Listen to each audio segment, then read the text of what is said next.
Assalamualaikum warahmatullahi wabarakatuh. Perkenalkan, nama saya Azahra Misal Sabila dengan NIM akhir 1008 dari kelas B Program Studi Sistem Informasi. Di sini saya akan menjelaskan dari tugas LKM 3 data mining. Untuk yang pertama di sini buatlah alur dari data cleaning menggunakan dataset Titanic.csv yang telah dimuat ke dalam data frame dengan tahapan berikut. Hapuslah seluruh baris data yang teridentifikasi duplikat secara permanen, kemudian hapuslah keseluruhan kolom cabin karena proporsi missing value-nya terlalu besar, kemudian kelola sel yang kosong pada atribut numeric age menggunakan nilai tengah atau median, kemudian konversikan ke dalam tipe data dengan integer, dan juga kelola sel yang kosong pada atribut categorical embedded. Nah, di sini untuk tahap yang pertama, di sini saya memanggil atau menyambungkan collab dengan Google Drive, di mana nanti saya akan mengupload file Titanic CSV-nya itu di Google Drive untuk bisa dipanggil di Google Colab-nya sendiri. Di sini, karena sudah tersambung di Drive-nya, maka memanggil file Titanic CSV-nya yang sudah saya upload di Drive untuk melanjutkan. Nah, di sini bisa dilihat sudah tersambung, sudah terlihat data dari file titanic.csv. Nah, di sini kemudian melakukan menghapus data yang duplikat menggunakan drop duplicates. Kemudian setelah itu pada soal juga diminta untuk menghapus kolom cabin. Nah, di sini drop kolom kabin. Jadi di sini menghapus kolom cabin tersebut. Kemudian selanjutnya yaitu menangani missing value pada age. Jadi data-data yang kosong pada kolom age itu ditangani sesuai di sini karena soalnya tadi minta berdasarkan median. Kemudian juga bertipe integer. Kemudian selanjutnya menangani missing value pada embarker. Jadi di sini menghapus data kosong atau membersihkan data pada kolom embarker. Kemudian selanjutnya yaitu cek hasil cleaningnya. Nah, di sini menggunakan isnulsum. Di sini bisa dilihat sudah bersih untuk data-datanya sudah nol semua, sudah dibersihkan. Di Embercat juga sudah, dan cabinnya juga sudah tidak ada. Nah, jadi pada soal nomor satu ini berfokus pada proses data cleaning terhadap dataset Titanic-nya. Nah, kemudian lanjut yang nomor 2, yaitu buatlah rangkaian manipulasi data lanjutan pada data frame hasil dari soal nomor satu beserta transformasi objek baru dengan tahapan berikut.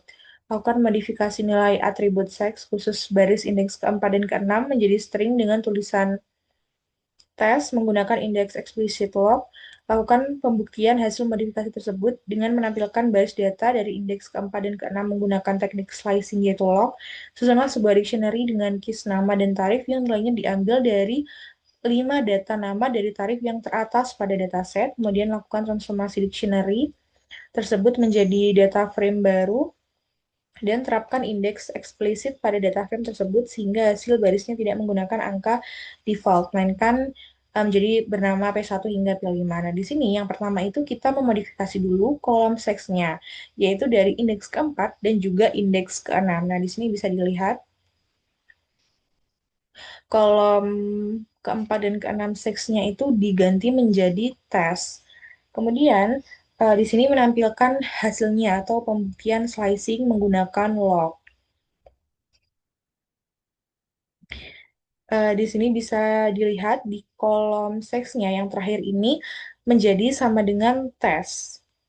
Kemudian membuat dictionary dari 5 data teratas. Nah, di sini kan tadi diminta pada soalnya itu eh, susunlah sebuah dictionary dengan keys nama dan tarif. Nilainya diambil dari 5 data nama dan tarif yang teratas pada datasetnya. Nah, di sini kita membuat dictionary dulu dari 5 data teratas dengan nama dan juga tarif. Diambil dari 5 teratas pada datasetnya. Nah, kemudian mentransformasikan dictionary ke data frame baru. Di sini membuat data frame baru, kemudian mengubah indeks menjadi P1 sampai P5. Di sini P1, P2, P3, P4, dan juga P5. Kemudian selanjutnya yaitu menampilkan hasilnya. Nah, di sini bisa terlihat bahwa sudah untuk urutan kolomnya itu sudah menjadi P1, P2 hingga P5. Kemudian juga namanya ini sudah diambil dari 5 kolom teratas pada datasetnya. Untuk tarifnya juga sudah diambil dari 5 yang teratas. Kemudian lanjut pada soal yang nomor 3 di sini, buatlah tahapan pra pemrosesan data dan inisialisasi pemodelan menggunakan dataset Titanic.csv dengan tahapan berikut.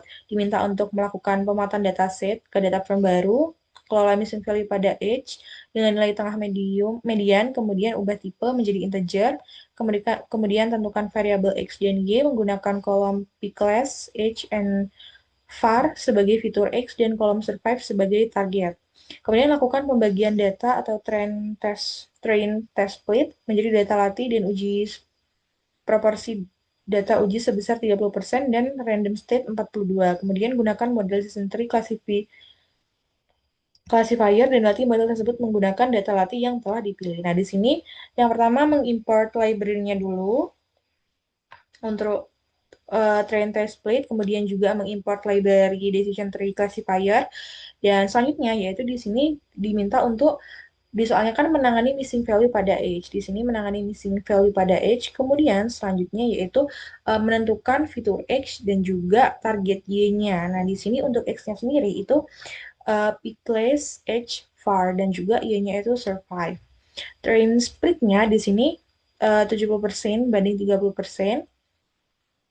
Di sini bisa dilihat, kemudian menginisialisasi dan training model decision tree-nya. Nah, di sini bisa dilihat outputnya bahwa sudah berhasil untuk memisahkan decision tree classifier-nya.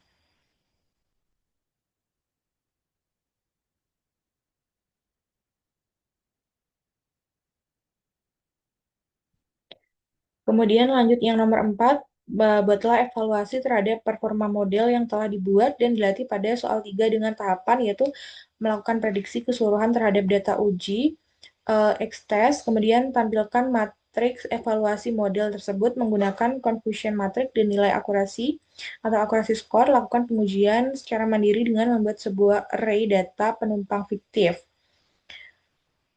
dengan atribut PK1, H45, dan var 50,5. Kemudian prediksilah apakah penumpang tersebut diprediksi selamat survive itu 1. Kalau misalnya tidak selamat itu 0. Menggunakan model yang kamu buat dan print hasilnya. Nah, yang pertama di sini mengimport library dulu untuk confusion matrix dan juga akurasi skornya. Kemudian memprediksi data ujinya menggunakan X-test.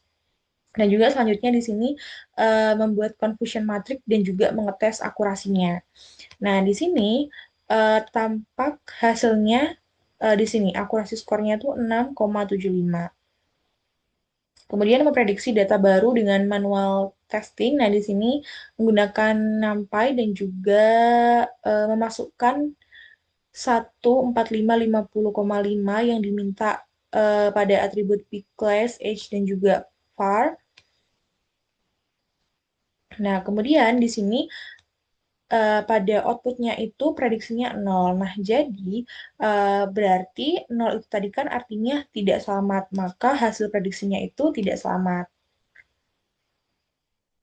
Kemudian interpretasi hasilnya. Nah, di sini interpretasi dari hasil prediksinya itu karena pada prediksinya sendiri itu bernilai 0, maka hasilnya itu adalah penumpang diprediksi untuk tidak selamat. Lanjut ke soal yang nomor 5, buatlah sebuah visualisasi dari struktur decision tree yang telah dibuat dengan tahapan berikut. Tampilkan struktur decision tree dalam bentuk representasi grafis menggunakan fungsi plot tree. Kemudian tampilkan juga aturan pemisah decision tree tersebut dalam bentuk representasi teks menggunakan fungsi export text. Nah, di sini yang pertama itu mengimport library-nya dulu, plot tree-nya, export text, dan juga mengimport matplotlib. Nah, di sini visualisasi decision tree-nya eh, bisa dilihat hasilnya ini adalah visualisasi dari decision tree yang sudah dibuat. Ada picklist, age, var. Terus di sini juga ada class name-nya itu tidak selamat dan juga selamat. Kemudian selanjutnya itu menampilkan aturan decision tree atau rules export text model Dari fitur name-nya itu Picklist Agent juga var. Nah, di sini di hasilnya itu bisa dilihat Picklist-nya. Di sini itu contohnya dengan Picklist 2,50 dengan jika var-nya itu kurang dari sama dengan 52,28, H-nya kurang dari 15, maka dia masuk ke kelas 1. Artinya dia diprediksi untuk selamat.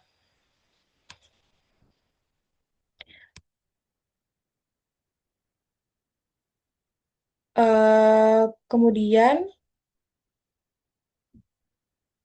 kesimpulannya di sini dari seluruh proses yang sudah dilakukan bisa disimpulkan bahwa tahap pengolahan data itu sangat penting sebelum masuk ke pembuatan model. Setelah itu data dibersihkan, hasilnya menjadi lebih rapi. Kemudian tidak ada data kosong dan lebih siap untuk dianalisis. Selain itu, proses manipulasi data juga membantu untuk lebih memahami isi dataset dan bagaimana cara mengaturnya sesuai kebutuhan. Nah, penggunaan metode decision tree itu juga cukup efektif untuk kasus ini karena model bisa memprediksi kemungkinan penumpang selamat atau tidak dengan cukup baik. Nah, dari evaluasi yang dibuat juga, kita juga bisa melihat dengan jelas bagaimana model itu mengambil keputusan.